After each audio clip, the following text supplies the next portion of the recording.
Responded when asked about QuestionGate.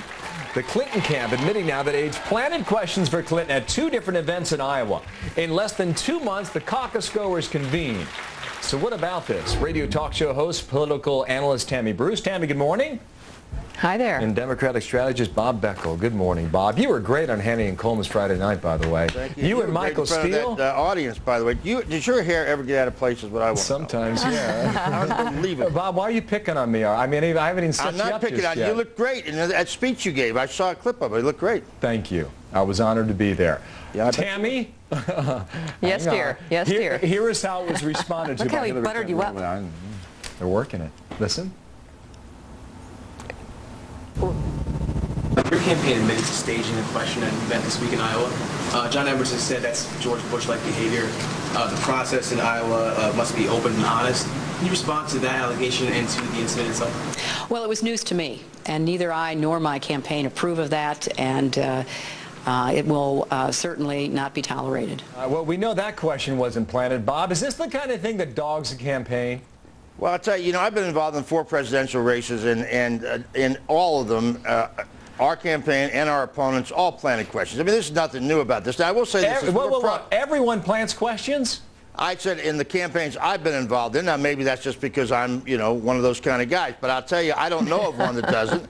And the other thing I will tell you is that, it's more problematic in Iowa. I will say that because they consider themselves professional voters, and they probably won't take this. But let's remember, in 2004, George Bush removed people from that campaign, removed people from the audience who didn't agree with him. So I just don't think it's going to change a whole lot of votes. Well, what about you, Tammy? Is it good authenticity? How do you measure this?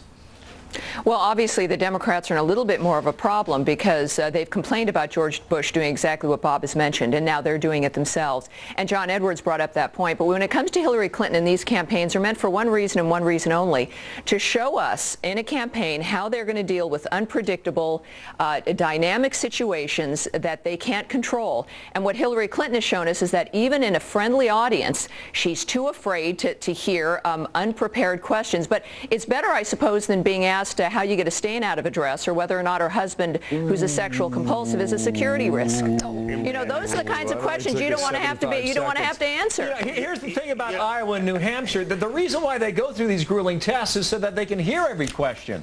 And they can get their answers down. And we can hear them answers. Bob, they're already writing articles that the Clinton campaign has lost its mojo.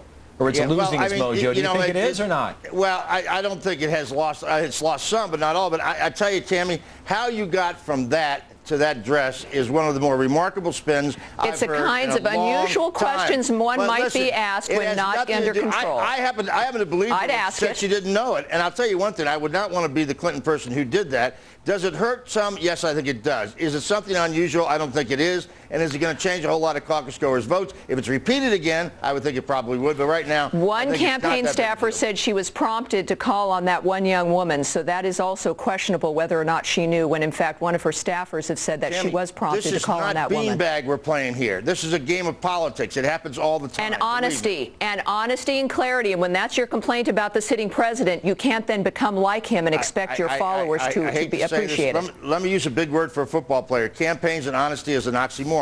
I mean, there is a lot of Democrats have said otherwise. Oh, no. That's wrong. That's wrong. I mean, look, the fact of the matter is... So the Democrats are liars too, Bob. Is that what you're saying? Veteran campaign managers will tell you that they've planted questions before. I have. We deserve better. But Bob, just because you've done it doesn't make it okay. We deserve better. That's right, and Kevin. day 3, maybe we're you still go out and do talking it. about that should be fine. Yeah, Bob, thank you for your time. Tammy, thank you for your time. We'll do it again Thanks, guys. a week from today, okay? Tammy Bruce.